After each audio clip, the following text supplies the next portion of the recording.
Bonjour à tous, j'espère que vous allez excellemment bien et aujourd'hui on va parler Formule 1, débrief du Grand Prix de Toscane, Grand Prix qui a été très animé, Grand Prix qui a duré très longtemps parce qu'il s'est fini après le cyclisme, donc je pensais que ça allait être l'inverse, donc pour regarder la fin de course c'était un peu compliqué, j'ai dû la rattraper, je l'ai rattrapé dimanche soir. Du côté du Grand Prix, on va déjà revenir dans un premier temps cette vidéo, on reviendra sur les 3 accidents et puis ensuite on fera les notes, le carnet de notes un petit peu de ce Grand Prix. Du côté des 3 accidents, le premier, donc problème de Verstappen au départ, problème moteur. Il passe au virage numéro 1, il a déjà perdu 7 ou 8 positions à ce moment-là, il se retrouve donc en milieu de paquet. Puis vous avez Gasly, Raikkonen, je sais, c'était pas Vettel qui était déjà à ce moment-là, enfin je sais plus. Et ça se resserre énormément et donc 3 de front au virage numéro 2 au Mugello, ça ne peut pas passer. Et donc abandon, il y a Grosjean déjà qui perd énormément de temps et puis abandon de Verstappen et de Pierre Gasly sur ce premier accident.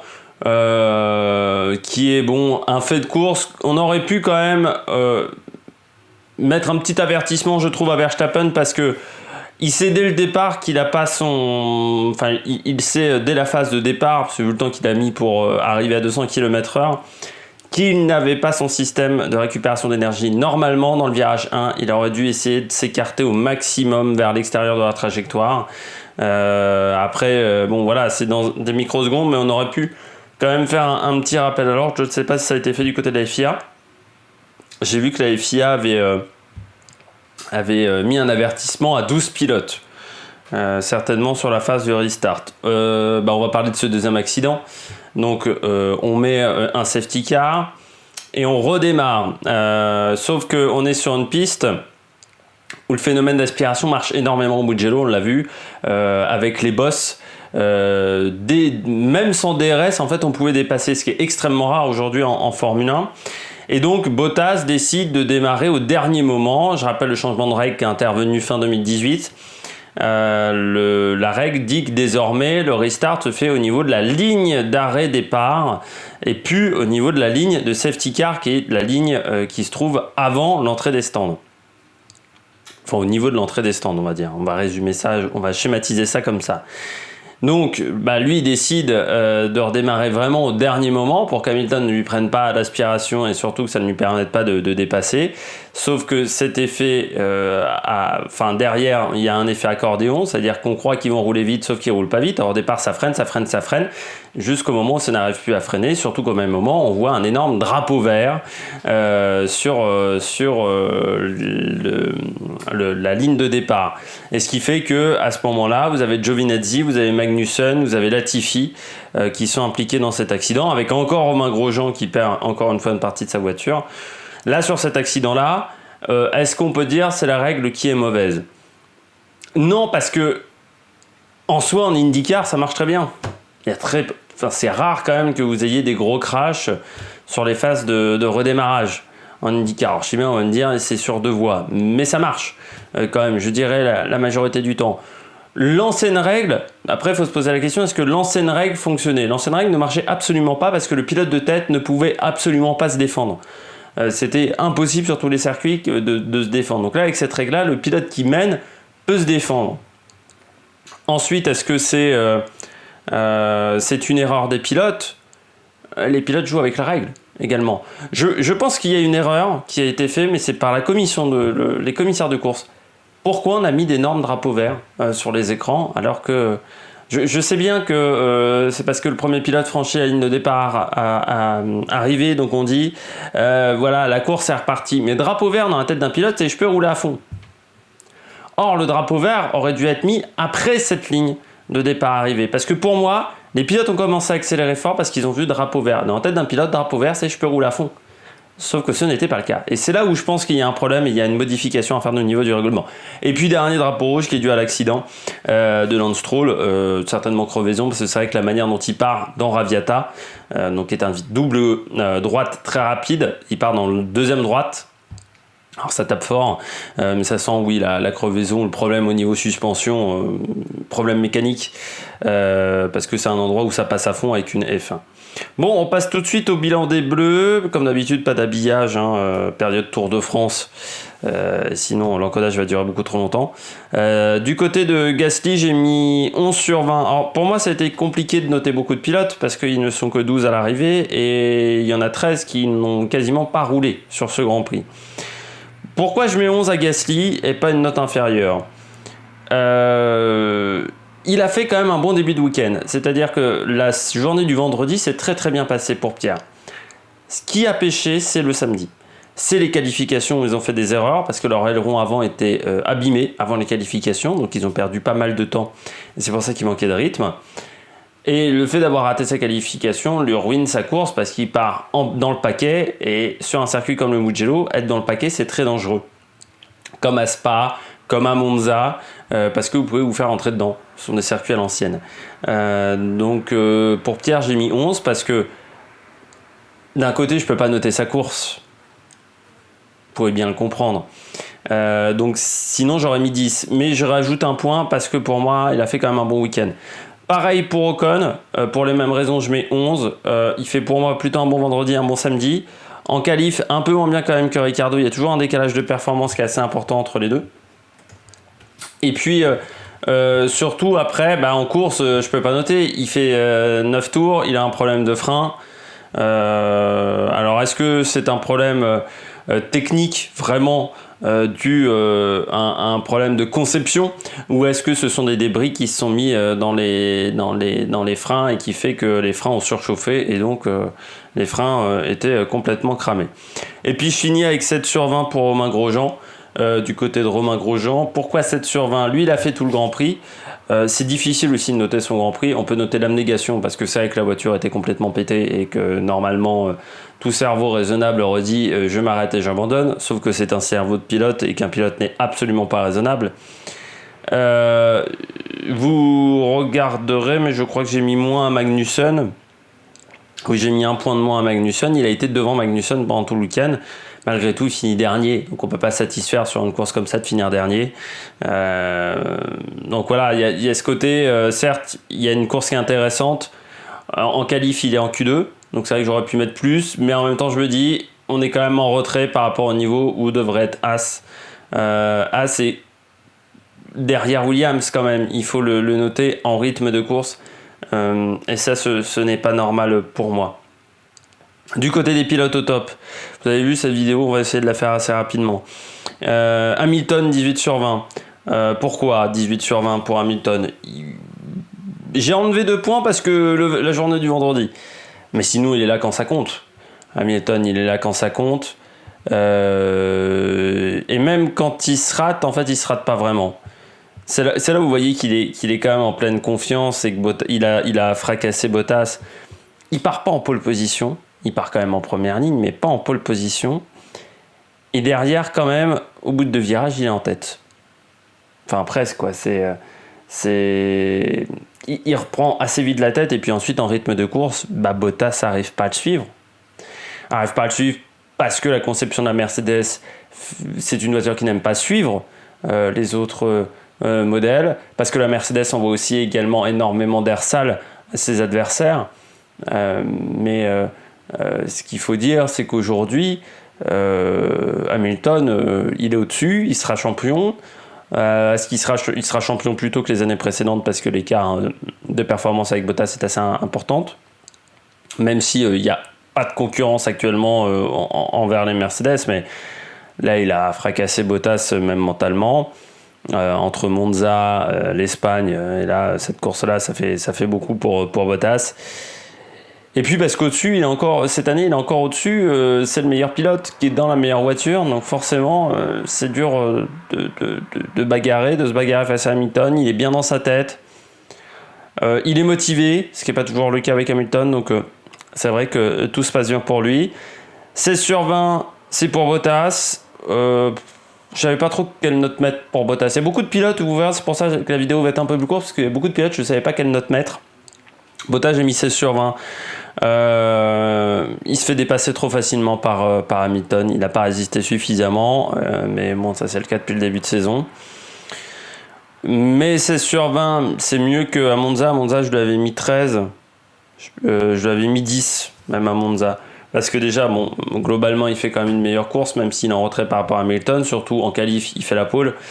Et qui s'est moins raté. Il est devant sur les 3 séances d'essais libres. Mais qui fait pas la pole. Non, je dis une connerie. Il fait deuxième en qualification, mais il fait un bon départ. Voilà, il y a plein de choses qu'il fait de manière très intéressante. Mais de toute manière, même si Hamilton fait pas la pole et que Bottas fait la pole, ça change quoi par rapport à son Grand Prix? Il se serait fait dépasser dès le premier virage, mais il avait aucun rythme pour menacer Hamilton, donc il était vraiment en situation difficile. Et puis autre pilote au top, dernier pilote au top, c'est Ricciardo pour moi, 14 sur 20, j'ai mis à Ricciardo, pas loin encore d'aller chercher le podium. Je trouve qu'il a fait encore une fois un très très bon week-end. C'est vrai que Ocon a quand même été derrière pendant une grande partie du week-end. Dès que ça comptait, là encore, Ricciardo est devant. En course, il a fait une très très bonne course, je trouve. Il avait un très gros rythme. Il en manque pas grand-chose. Là, on va arriver quand même sur des circuits qui normalement devraient moins convenir. Enfin, le Grand Prix de Russie devrait moins convenir. Le Grand Prix de l'Eiffel, sur le Nürburgring quand même composé de beaucoup de virages rapides. Aujourd'hui, je pense avec les F1 modernes, donc ça pourrait bien se passer, ce Grand Prix de l'Eiffel. Le Portimao, je sais pas trop. Imola, ça pourrait convenir également à la Renault. Très clairement, Bahreïn, le deuxième circuit, oui, parce que le moteur Renault est quand même au-dessus, on l'a vu. À un moment, il dépasse Leclerc. Quand il dépasse Leclerc, il lui colle une tannée en ligne droite. Alors je sais bien que c'est la Ferrari, mais même Stroll, ça fait pas le même effet. Il y a eu vraiment un effort fait sur le moteur. Ils ont un très très bon moteur cette année. Il faudra qu'ils continuent de travailler là-dessus parce qu'ils pourraient passer devant Mercedes. Je pensais jamais dire ça, mais ils pourraient. Donc Ricciardo 14 suivant parce qu'il fait un bon Grand Prix. Maintenant on passe aux pilotes qui sont un peu en dessous, les pilotes moyens. Vous allez voir beaucoup de pilotes à 11 ou 13. Enfin voilà, sur les pilotes moyens, on a pas mal. Je vais essayer de passer assez rapidement parce qu'il y a beaucoup de pilotes, c'est dû à la même raison, un abandon précoce, donc je ne peux pas vraiment noter toute la globalité du week-end. Je commence avec Stroll 13 sur 20. Je trouve qu'il fait quand même une bonne course, Stroll. Son abandon, c'est pas de sa responsabilité, donc je peux pas trop le mettre à l'amende sur son abandon. Je pense que c'est vraiment un problème. Il avait un bon rythme de course. Il finit le Grand Prix, il finit encore sur le podium. Je pense qu'il y a un tournant dans la relation avec Pérez, c'est qu'il a repris l'ascendant sur Pérez, ce qui n'était pas le cas l'année dernière. Je trouve que depuis 2-3 Grands Prix, il y a vraiment un ascendant psychologique. Alors je ne sais pas si c'est parce que Pérez savait qu'il allait se faire licencier, mais Stroll, mentalement, il est bien là. Et quand il est bien mentalement, là, il est très nonchalant, donc ça veut dire qu'il est bien. Je pense que le podium lui a fait du bien également, Stroll, le podium à Monza. Là, il était en passe d'aller chercher le podium, donc ça l'a remobilisé. La Russie, c'est peut-être un circuit qui va convenir à cette équipe, donc il faudra faire attention à Stroll. Je continue maintenant avec un autre 13 sur 20, c'est Kvyat qui finit 7ème. Je mets 13 parce que la Toro Rosso est un peu devant sa position habituelle. Malgré le fait qu'il y a eu beaucoup d'abandon, il finit quand même devant Leclerc, Raikkonen, Vettel, devant les Ferrari. Après, Kvyat, il fait sa course. Alors, c'est rarement hyper spectaculaire, à part quand il y a dans d'autres pilotes, Kvyat. Mais il a fait son rythme, il a plutôt bien géré les pneus. Voilà, après, c'est en retrait par rapport à d'autres pilotes, mais il n'est pas si loin de ça de Lando Norris. Donc ça, c'est également à prendre en compte. Donc c'est pour ça que moi je mets un 13, parce que il a été plutôt performant géré pendant tout le week-end. Après, on sait qu'il y a des places possibles chez Haas. Je ne sais pas s'il a le budget, je ne sais pas si Alpha ira le chercher. Mais c'est un pilote qui a fait quand même une belle carrière, enfin a fait une carrière en F1. Une belle, je dirais pas ça, mais il a quand même fait une carrière en F1, et c'était pas dit au tout début. Et puis maintenant, je vais passer au seul pilote K12. Non, il y en a quelques-uns qui ont 12, pardon. Je commence par Albon, K12 sur 20. Certains vont me dire, je suis hyper méchant avec Albon. Parce qu'il finit quand même sur le podium. Mais il manquerait plus qu'il finisse pas sur le podium, vu le nombre d'abandons. Verstappen a abandonné. Stroll abandonne. Il a la stratégie idéale. Et il finit que 3ème. Et il finit 3ème, si on regarde en termes de performance, quand même à 3 secondes de Bottas. Alors que Mercedes n'a pas forcément eu la stratégie idéale, je trouve. Ils ont une stratégie intéressante, mais c'était pas non plus la stratégie du siècle. Albon il fait 12 parce que devant ça abandonne. Sinon il est totalement dominé par son équipier, il est plus du tout dedans. Donc peut-être que ça a fait un déclic. Mais j'y crois pas vraiment au déclic du côté d'Albon là avec cette 3ème place. Il a enfin concrétisé une 3ème place. C'est-à-dire que les 2 premières fois, il avait abandonné, mais je trouve qu'en Autriche, il était plus proche, il était plus performant que là sur cette course du Grand Prix de Toscane. Il n'a jamais été très performant pendant tout le week-end, toujours en retrait. C'est pas hyper satisfaisant. Il est 3ème, mais vu le nombre d'abandons, ça aurait été une grosse déception s'il n'avait pas été dans le top 3. Donc c'est pour ça que je mets 12 sur 20, il a sa place. 12 sur 20 également pour Norris, il a sa place, c'est un peu la même raison, il a sa place. Il n'a pas dominé Sainz ce week-end en rythme pur. Il prend pas un super départ non plus. Et puis de toute manière, c'est aussi le fait que McLaren était en retrait ce week-end par rapport au week-end dernier. Alors qu'on était sur des circuits rapides, donc peut-être qu'elle aime les circuits techniques, les circuits lents, les circuits ultra rapides, mais peut-être pas les circuits d'appui médian, comme celui-là, comme le Mugello. Mais on a vu qu'il y avait des lacunes sur cette voiture et ça dit quand même à McLaren qu'il va falloir travailler encore sur leur voiture. Mais bon, il est à sa place, 6ème, c'est à peu près le niveau de McLaren. Et puis 12 sur 20 pour Raikkonen, parce que il finit dans les points. Que s'il n'avait pas eu sa pénalité, il finissait devant Leclerc. Et qu'il a fait, je trouve, un bon Grand Prix, un Grand Prix intéressant, avec une voiture qui était quand même endommagée aussi, il faut le rappeler. Donc Alpha a quand même un bon châssis, un châssis qui est meilleur que chez Ferrari. Et oui, moi je mets 12 sur 20, parce que c'est une course d'un bon niveau. Et puis... bon, alors c'est encore une erreur bête, sa pénalité de 5 secondes, mais on voit quand même que parfois Raikkonen n'est pas mort. C'est pas toujours le cas, mais là on a vu qu'Kimi Raikkonen, il était encore un petit peu dans le coup. Quand même, je passe aux pilotes qui ont 11. Parmi les pilotes qui ont 11, il y a Russell, 11 sur 20. Il finit 11ème, il s'est bagarré pendant très longtemps avec les points. S'il avait fini dans les points, j'aurais mis 14. Enfin, peut-être pas 14, parce qu'il y a quand même beaucoup d'abandons aussi, il faut le prendre en compte. Voilà, il finit avant-dernier. Donc, c'est un peu comme Grosjean, certes 12ème, mais dernier. Là, c'est certes 11ème, mais avant-dernier. Je trouve quand même que les Williams, qui m'avaient énormément surpris en tout début de saison, sont un petit peu rentrés dans le rond au fur et à mesure. Alors, c'est peut-être aussi avec la vente de l'équipe, ça aide pas. Mais voilà, c'est un petit peu décevant. Et puis Russell était quand même derrière Latifi, je trouve, en rythme de course. Donc c'est là aussi où je mets des petits... Enfin, où je mets que 11. 11 aussi pour Verstappen. L'abandon très tôt, l'énervement sur le moteur. Je trouve quand même pour moi que il aurait dû se décaler au virage numéro 1. Après, tout le week-end il a sa place, mais autant sur les Grands Prix précédents tu sentais qu'il était combatif, autant là il y a un peu un spleen, un blues chez Verstappen. Il est quand même en retrait quand tu vois assez vite en qualif, il se prend 3 dixièmes, il gère un peu plus que d'habitude par rapport à Bottas. Ouais, il a... Enfin, je l'ai pas senti vraiment très présent sur ce Grand Prix. Donc c'est pour ça que je mets 11 sur 20. Il y a l'accident du moteur, mais voilà. Bon, après, c'est difficile de noter son week-end. Il a roulé 2 tours. Et puis je mets 11 sur 20 pour Perez, parce que lui, il a fait toute la course. Il finit 5ème, mais... Bon, il est quand même dominé par Stroll. Hein. Ça fait 3 Grands Prix. Depuis son retour avec la Covid, qu'il est devancé par Stroll. Et c'est vraiment inquiétant quand vous êtes sur le marché, se faire dominer par Lance Stroll en plus, qui n'est pas forcément considéré comme le meilleur pilote au monde.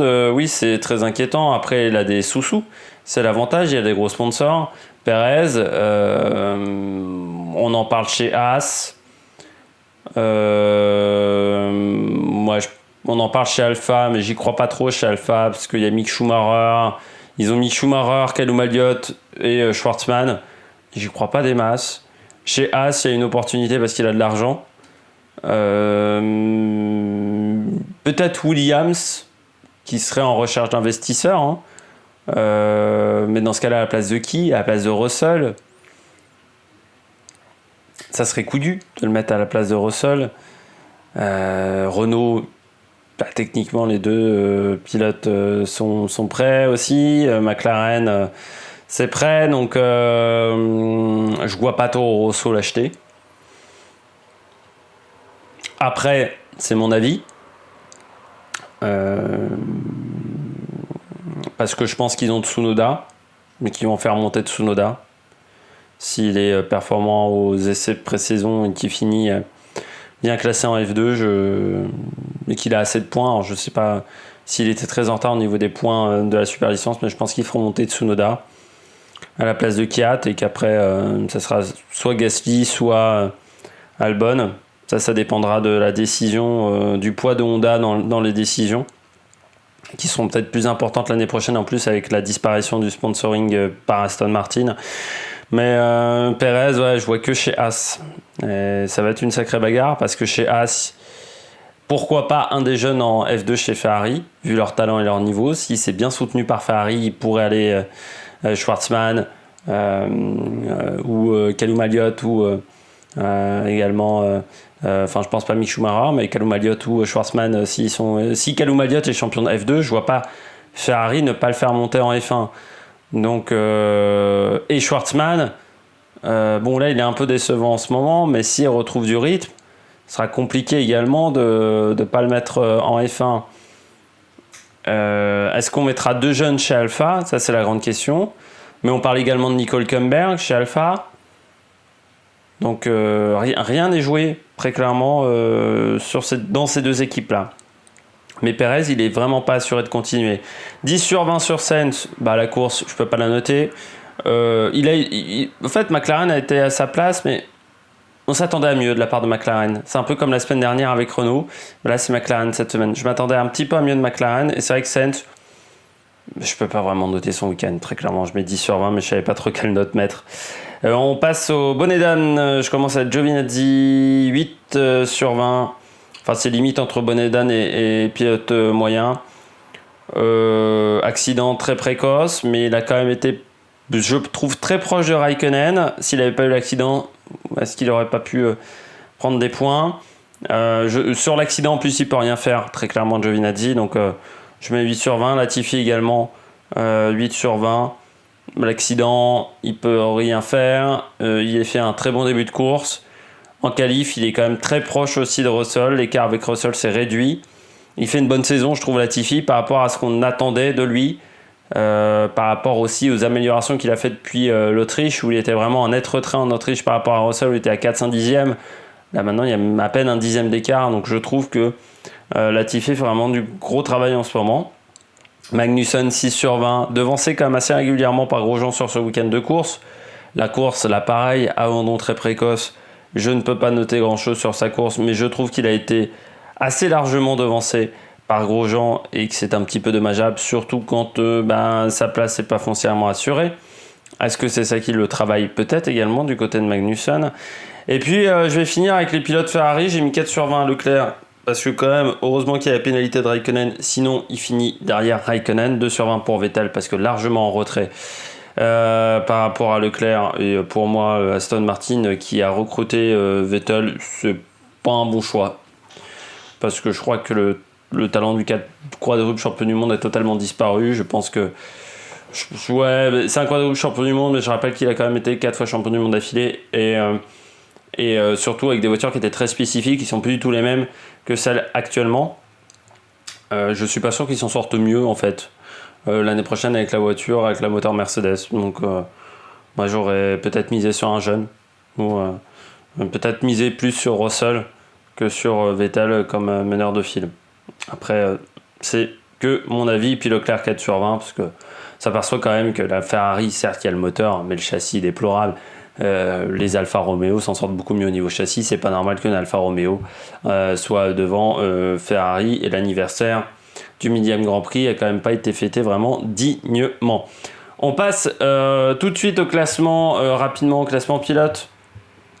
Classement pilote, c'est Hamilton qui est devant avec 190 points, Bottas n'a que 35 points, donc désormais 55 points d'écart entre les deux. Vous avez ensuite Verstappen qui a 110 points, Lando Norris toujours 4ème devant Albon 5ème, qui passe Stroll et Daniel Ricciardo. On retrouve ensuite Charles Leclerc, Sergio Perez et Pierre Gasly 10ème, Esteban Ocon le deuxième français 12ème avec 30 points. Devant Sébastien Vettel toujours et Daniel 4, et puis on retrouve Romain Grosjean, Russell et Latifi qui n'ont toujours pas marqué de points. Magnussen n'a qu'un point et Raikkonen égale son équipier Giovinazzi. Du côté du classement par équipe, Mercedes en tête assez largement devant Red Bull. On retrouve ensuite McLaren toujours 3ème devant Racing Point et Renault. Ferrari 4ème, assez distancé quand même par Renault, il faut le signaler vu que vous avez maintenant 17 points d'écart, et puis on retrouve derrière AlphaTauri qui n'est qu'à 13 points de Ferrari, Alfa Romeo qui a doublé son score avec 4 points désormais, et puis Haas et Williams qui n'a toujours pas marqué de points. J'espère que vous avez aimé cette vidéo. Si vous avez aimé cette vidéo, n'hésitez pas à mettre un pouce bleu, n'hésitez pas à vous abonner à la chaîne, n'hésitez pas à réagir dans les commentaires, et puis nous on se retrouve pour de nouvelles aventures sur la Méric Production. Ciao ciao.